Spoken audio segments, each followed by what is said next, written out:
Guys, sa ganito pa rin ba nakalagay yung mga sapatos nyo? Tingnan mo yan, no? Kung gusto mong suotin. Napaka-maalikabok niya. Kasi syempre, walang cover yan. Naalikabukan. Ay, nako, ganito ang kailangan nyo. Tada!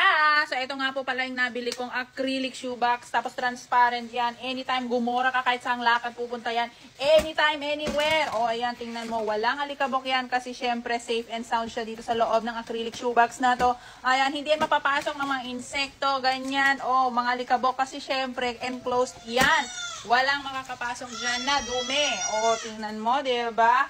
O, tapos napaka-aesthetic pa niyan kasi syempre transparent. Hindi ka mapapahiyang ilagay yan sa gitna ng bahay nyo. Opo, ganyan siya kaganda yan. Pero tingnan mo ako, naglagay ko dyan ng tissue, mga bagay. Pati biskuit, pati tinapay. Hoy, oo, pwede yan kasi hindi nga yan napapasok ng mga insekto. Kung ako sa inyo, ganyan na lang bilhin nyo, guys. Para safe ang mga sapatos ninyo at hindi yan napapasok ng mga alikabok. Yun lamang, bye!